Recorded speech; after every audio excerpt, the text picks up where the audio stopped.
So, Alan, thanks for this. 8 days away now from our first pre-season fixture. Um, how's it all looking for you? And how have you enjoyed the summer break?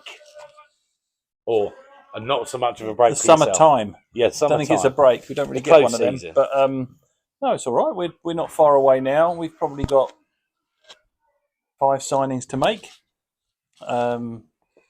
We know who 3 are going to be.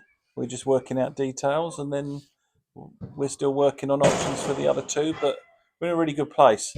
Obviously, we've still got two to announce today, which will go out later on this evening.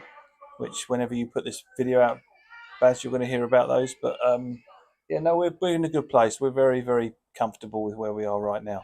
I know a lot of people are worrying, a lot of people are panicking, but it's important everyone understands that we're not worried or panicking. And that's good to hear. I know a question that the fans are going to love to know the answer to. When are the kits going to be available? I think that I got notification at about 11 o'clock last night. At the end of the day, 11 o'clock here is midnight Italy. So at midnight on the day that the kits are dispatched, we get notification of dispatch notes, packing lists, packing boxes, so on and so forth. And they all came through quite a large amount last night. So they were dispatched from Italy yesterday. Normally 7 to 10 days, it's here. Sometimes a little bit quicker than that. So they have been dispatched. So the whole retail order has been dispatched from Italy. There's loads and loads of new stuff in the shop, not just Eraya kit. And photos and that are being done with players and that today to start advertising all the new gear that we got. But then the Eraya stuff, which includes all the replica kits, was dispatched yesterday from Italy. And it's just a case of it getting it cleared through customs and then delivered down here, and then we can sell it, which, as you say, could be quite fun because we didn't order too many of the white one because it was going to be an occasional worn once or twice, but it's gone down quite well. So yeah, we'll probably have to do a reorder on that already. And I think there's fans from other clubs that are saying your third kit is something else. So and that's other clubs in our league as well. So I'm proud of our kits, Barry. I think we do really, really well with the kits. I think that we're fortunate to have a partner in Eraya that some people don't think is the sexiest brand, but I think they're absolutely the best at what they do with regards to a football club at this level being able to have a completely bespoke kit. And I sit down with the designer, and Kim sits down with the design team in Italy and says, "This is what we want." And we give them a list of parameters and colours and looks and feels. It's a little bit like the last year's pink, which is this year's away again, and the white third kit. They've all got beach themes. We're by the sea. They are, and if you actually look at it, it corresponds to the actual shapes of the beaches and waves and so on in our beautiful town. So, we're good with that. And then obviously the new home kit is a little bit different. We've gone for a full red out kit. We are red, and we've gone for a full red out kit. That's not to say that we'll always only be red and red and red. It's just this year, Eraya as a manufacturer has had some real big success in coloured out kits at this level and higher. So we quite thought it was a bit different and to go with that. I know that's had mixed receptions, but it's not a polo shirt, as somebody said. It's a very technical fabric material shirt with a technical retro collar. When people actually see that, they'll like it. I know that every single player that we've signed and the ones we've done the photos in all think it's a brilliant shirt. They can't wait to wear it. So, we're pleased with all of that. And I'll back that up because obviously you have shown me that in the flesh, and I saw that, and I've heard polo shirt, and yeah, it's got a polo look about it, and I know it's a bit Marmite at the moment. There's more, I would say, like it than don't, but there's some that are not quite keen on it. But again, I'm with you. When they actually see it, they'll like it, and it's more of a shirt that if you suddenly decide to go out after football, if you're in a football shirt, then you go home and get changed or something like that. But that you could go out in, we have to we have to think about the things that a supporter won't think about sometimes, which is the commerciality of course. everything that we're doing. And you know, we've sold an unprecedented for this level amount of shirts over the last 2 years. You know, we made the decision that we went with a pink away kit last year. Initially, a lot of people were really negative. I'm not having that. I had supporters come up to me. "Oh, you'll never see me wearing a pink shirt." First away go of the season, there they are standing with their pink shirt on, smiling, and we have a little bit of banter, and you move on. And that pink kit's gone down really, really, really well. You know, so we decided to keep that for this year. The red's changed, and we've introduced a third kit, and who knows? You might see a fourth at some point this year as well. Okay. That's good to hear. A special one. So we're here at training. It's a little bit noisy behind us. You might hear that on here. Got a couple of new sign-ins out there. Harvey Lintott from Northampton. Tell us a bit about Harvey and what made you go for him. Matt has a very, very distinctive way in which he likes to play football. He likes to have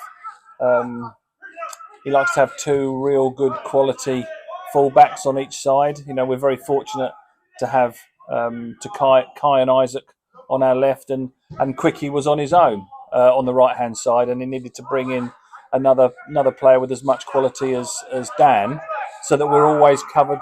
And God forbid, you never know, things like injuries and God knows what. So we need to make sure that we can always field the strongest possible team. So Harvey's been brought on to compete alongside Quickie for that starting spot. But I think the way you'll see Matt rotate things around a little bit this year, and everyone we're signing, we've got two equally brilliant people in each position. So that's how we want to finish the pre-season schedule ready for August the 9th. And Harvey's come in having played over 50 games in the Football League, recently been out playing in Ireland, come back just after finishing his season now.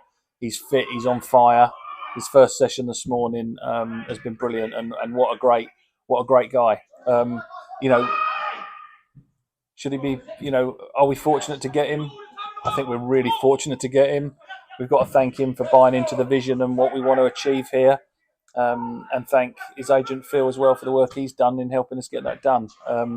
It's rare you'll hear me say positive things about football agents, which is unfair sometimes, but I think it's only right that Phil gets a good mention for what he's done on that. And you know, we've managed to get a player in here that some might be a little bit surprised about, but a great kid, great footballer. Okay, and moving on, we've also got Victor Akinwale on loan from Crystal Palace. Yeah. Tell us a bit about him. Superb centre forward. In the fourth of a 5-year deal at Crystal Palace, given to him as a 17-year-old, I believe.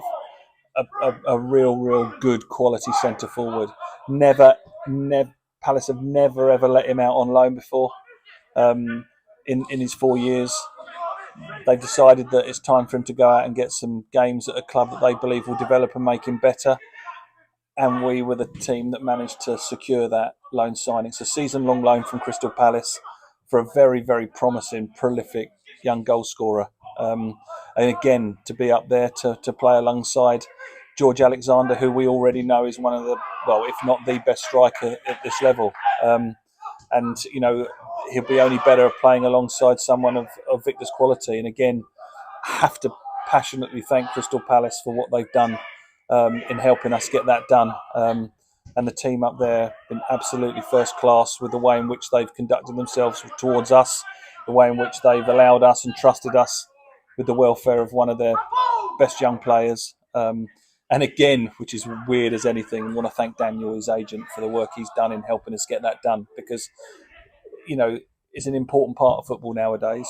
Win a day, Al. Are you feeling all right? I know, but credit where it's due, right? And, you know, the young man had lots and lots of decisions of where to go. And his agent has been talking to us for a fair amount of time now, and has sat down with his player and explained the benefits of him coming here. And then once we'd managed to convince the agent, then we're sitting down and we're talking to the player, and he instantly bought into Matt's vision and the way in which Matt wants him to play for him. And once those two conversations had been done, and we're at a situation where Matt says to me, "Yes, please," then it's my job to have the conversations with Crystal Palace and get the deal done which we've been fortunate enough to do, and we're very, very excited about both these guys that are coming in today. And we'll see who's next. So we'll expect some obviously early next week, possibly. This will be going out on Friday night, so Monday, Tuesday, or maybe. I mean, look. There's a couple of other lads we've signed already that we're not talking about just yet. They're here. They've been training. They've been training since we came back last week. We're introducing a elite performance pathway this year, where we're bringing in 4 really talented youngsters that we can work with and develop, and hopefully feed into our first team sometime into the season. We unofficially did that last year with Braden, and look what happened. It was the same unofficial approach we had with Fletcher year 1, and look what happened. So we've got 4 really good, quality, talented youngsters that we've found. A couple alongside our college partner at Bexhill, and we believe that we've got some real quality talent that everyone's going to be seeing them pre-season. Everyone's going to start saying who's the number, whatever, like we were with Braden last year, and we're really excited about those guys as well. So everyone's sitting at home looking at their computer and their website and thinking we've only got X amount of players. We've actually got a lot more than that, and we are very, very well placed. I believe we could start the season tomorrow, and the team that we could put out right now of registered players that are available to us are more than good enough to be up there and winning all the games in that league. So anything we do now will be strengthening, and everyone we will bring in will be adding value and power and pace and quality into the group that we've already got. So I understand the fans' frustrations. I understand that we're not whacking out stories every 20 minutes about this player, that player, the other player, like some clubs are. But when we talk about them, they're proper, and they're being bought in after a lot of research, a lot of due diligence, and knowing that they can come in and fit into the group and the system that we're pulling together here. And do you think that, so like Victor coming in on loan, do you think that maybe Crystal Palace have looked at what we've done with Braden and looked at what we've done with Fletcher and thought, actually, do you know what? He's our own player, and by giving him to us for a year, and is that something obviously something we'd like to see more of in the future, but something that you think we could see more of in the future? Definitely. I mean, look, we have to build an environment and a culture where clubs that are investing serious amounts of money in young people have faith and trust us to look after the word we hate using is asset, but sadly that's what we're talking about. Okay, a lot of money, effort and time, care and love has been put into developing these young people, and for us to be entrusted with that individual shows that we must be doing something right. I think we've always tried to create an elite environment at this football club, and I think we've taken that absolutely to a different level this year. And I think that we have a reputation and a backstory that shows that we've delivered 7 players since we've been here up into higher levels. And we've there's not many clubs at this level that have put players into the Premier League and into the Championship, and we've had a couple in what the work we've done with CJ and Ollie that have gone off into League 2 this summer. We're just fortunate enough that we enabled and facilitated Yaya to move on as well, which I understand people are unhappy about, but the lad wanted to go. He wanted to play at the highest possible level. Personally, very hard for me. I was very close to him, and I spent a lot of time away from here speaking with and looking after and helping him as a person. And I was personally devastated, as everybody else was, when we had to announce that he'd moved on. But it's what he wanted. It was important for him and his family.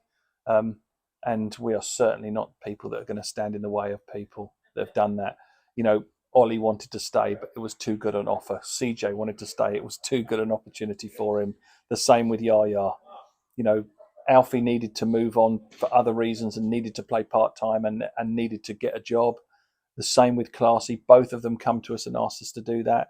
We facilitated that for them, that they could go on and do that. And they were very honest, straight and upfront. And of all the players that left, everyone went for the right reasons. Pretty much everyone went for the right reasons. And so, we've built the ethos of this club that has been built since you and Simon came in is obviously to develop players and move them further on up the pyramid, which is what we're doing. When does that become more we need to keep some of our better players to progress the club as such into the higher reaches, because we know you've got ambitions. Simon's got ambitions of EFL football. Just that moving a player on doesn't change the trajectory or the pace in which we move towards that success. Doesn't have any effect on it whatsoever. What we will do is we will be, as everybody at this level and the one above and the one above that and probably the one above that, every single club's a selling club.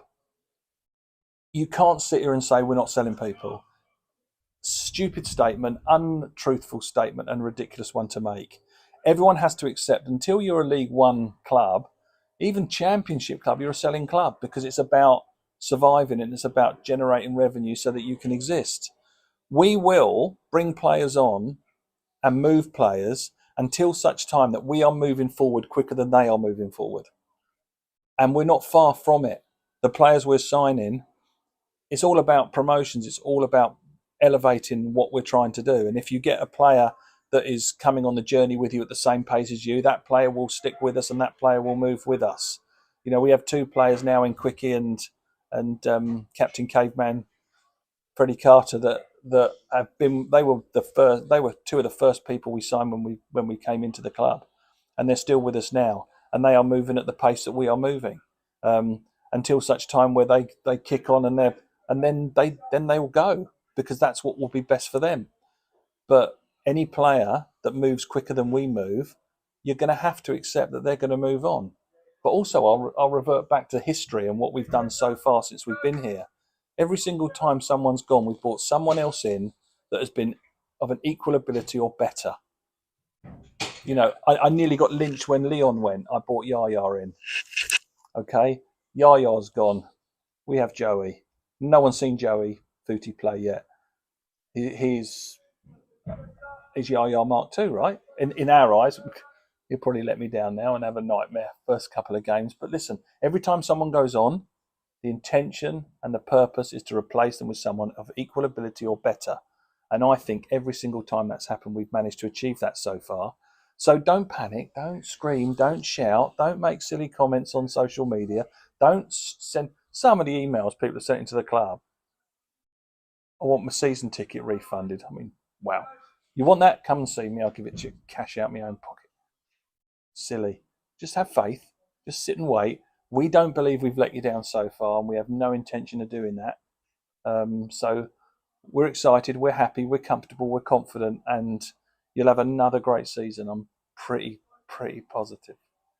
And I would say that's a great place to end this, but I'm just going to end with one more signing that I know we've spoken about prior to this, and that's Lee the Kitman. And I know you wanted to say a bit about Lee, so I think that, you know, we nearly tongue in cheek did that last Friday as an announcement that the Kitman's committed to another year. That Lee is a character that every single football club needs and wants. He's a great guy. He cares passionately about what he's doing. The lads love him. You know, we've put some things in place to make sure that the environment he works in is a little bit more enjoyable for him this season. The structure that the Matt's put in place with regards to how the players respond and look after and look forward to working with Lee is much more conducive to a happy environment.